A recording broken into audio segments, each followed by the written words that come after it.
Also new tonight, baseball season is back, and any Cubs fan down in Galesburg knows that Duffy's Bar on Cherry Street is a great place to check out a Cubs game.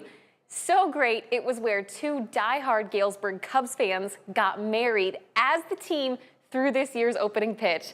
And we are so excited to have the happy couple join us right now here in the Current. We have Chris McKillip and Nancy Reed.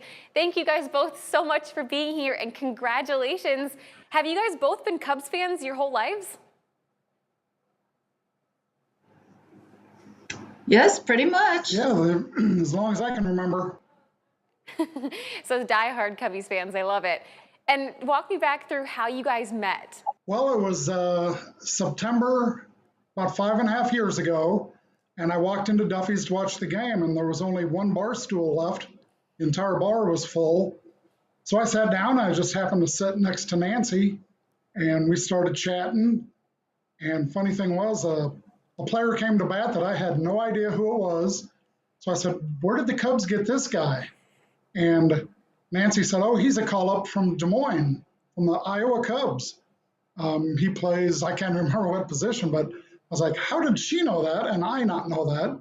So that kind of sparked my interest in her love for the Cubs and got us just talking the rest of the afternoon. So Nancy, what did you think when you were rattling all of this off? Was it love at first sight?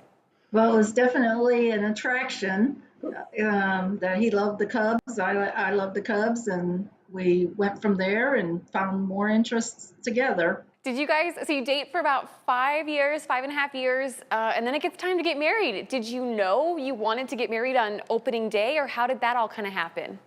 Well, we already had this trip to Las Vegas planned, and we were debating about getting married out there. And we thought, well, we'd rather be around friends, family, and opening day really is a big ordeal at Duffy's in Galesburg. Rose St. George, the owner, goes all out. She has people make food, bring food in. Chef Rick, as we call him, cooks out hot dogs and bratwurst out in the alley. I thought that way, all our friends and family, they take the day off, they go down to Duffy's, and we figured a lot of them would be there anyway. So we just kind of thought about it a week before the game started, and everything took place. I have to ask, who ordained your ceremony? That is Mark Bryant. He's an actual bartender at Duffy's. So we didn't have to go far to find somebody, that's for sure. I walked into Duffy's a week before the wedding and asked Mark, I said, "Are you going to be here on opening day?" And he said, "Yes." And I said, "Well, Chris and I would like you to officiate our wedding on that day."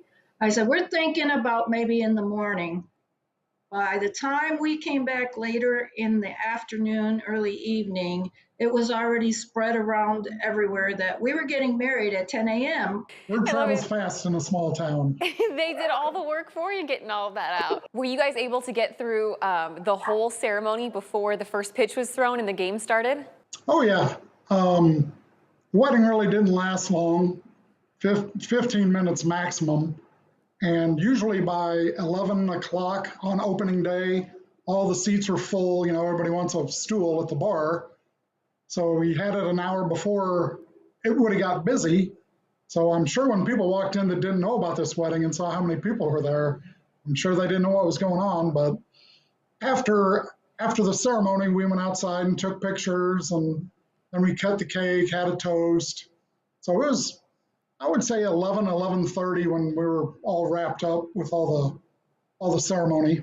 After we were in Duffy's a week before, all of our friends offered to do different things for us. They know I work on the railroad and I'm busy all the time working and not home very much. So we had friends step up to get our cake, get my flowers, get our food that we had there, and decorations, and take pictures. So it was like we planned this wedding in one day. Okay, as someone who is getting married this summer, I would give anything to have my wedding planned all in one day. That sounds amazing. But I hear you guys included some Cubs references in your wedding vows. What was that about? Well, Mark added those in. He's a Cub fan himself, and he added So basically, till death do us part, but he added that we'll always bleed Cubby blue together. So that was an interesting touch on our vows. And I gotta ask, the Cubbies have a pretty stacked division this year. I know it's early in the season, but how do you feel about their chances? Well, the pitching obviously took a hit when Cade Horton went out for the year. Definitely a big hit. We want Justin Steele to get back from last year, but I had high hopes at the beginning of the season, but I don't think it's looking very good right now. We'll keep our fingers crossed. Do you have plans to go to a Cubs game this year? I was going to tell you, if anyone on your staff knows Tom Ricketts or Jed Hoyer, anybody in the Cubs organization, we'll happily jump on Amtrak and go to a Cubs game and meet up with them, watch the game, and have a couple beers with us. Have them get in touch with us if you guys know anybody. Okay, I'll have to see. I feel like James Zahara is probably the most connected of anybody here. I'll have to ask him what he knows. Oh my gosh, you guys, I'm so happy for you. I just think this is the coolest story ever. And now you guys are off to your honeymoon in Vegas. I hope you have an amazing time. Thank you so much for being here and congratulations. And for you guys at home, if you want to share this story, we have an online version up at WQAD.com underneath the As Seen on TV tab at the top of the homepage.